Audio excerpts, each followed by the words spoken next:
Chilly start outside. If you haven't stepped out the door yet, make sure that you throw on some extra layers before you do. Looking outside over Doak, it's still dark outside. Temperature is 33 degrees. You might have to scrape some frost off the windshield this morning. So a couple extra minutes probably wouldn't hurt. Looking at, again, some of us with that frosty potential as winds are calm. Dry and sunny all day once the sun comes up around 7:30. This weekend talking about storms coming back. Now frost advisories are in effect over toward I-75 and for areas between there and I-95. The only reason that it's not an area-wide issue is because we've already seen a frost advisory this winter. You get them once for the first time. So although you only see a few counties shaded in blue, essentially we all have the same potential. What you need there: temperatures near freezing, air near saturation, and winds calm. And again, a lot of zeros there on the winds. So you got one of those check marks there, and your temperatures certainly cold enough.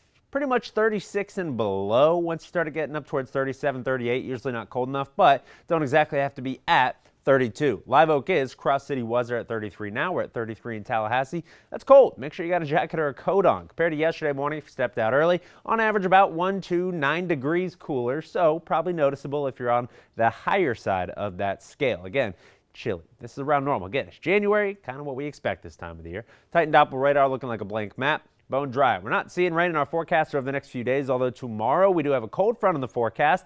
Not a lot of moisture to work with. Let's look at the forecast and focus. Going through today, not a whole lot. It's going to be pretty quiet as high pressure is built in, and this cold front that we see tomorrow will likely keep all that moisture up to the north. Still going to bring some additional cloudiness in the sky, so you get some mid-level moisture, but just not going to produce any rainfall. Once that front clears through the day, we'll see more sunshine again and a reinforcing shot of cool air. So those winds are going to be back out of the northwest, maybe a little breezy at times, and some cooler air will sink in, and that's going to last through most of the work week as upper-level ridging sets up and high pressure is in control. Whenever you're talking about high pressure, we're typically talking about a pretty quiet weather pattern, and that's what we got going on for most of the week.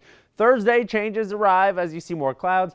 Friday, some low rain chances come back. Saturday is what you're looking at for some thunderstorm potential. 66 in your forecast today. Sunshine, beautiful day if you're going to be outdoors. 46 overnight, not quite as cold. Now here's your 7-day.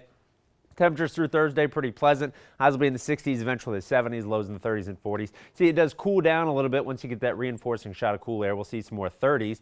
Clouds gradually building through the week. Friday, Saturday, Sunday, unfortunately, for your weekend, that's where we're talking about rain chances again. Saturday, looking at thunderstorm potential, could see some potential for severe weather, but still about 6 days out.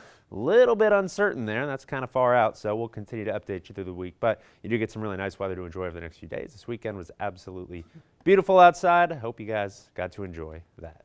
Glad I can finally wear a sweater because it's warm outside. Yes. Not warm, it's cold outside. It's cold outside. So very It's happy that we freezing can break almost, out yeah. some stuff. All right, thanks, Reed. Hey, this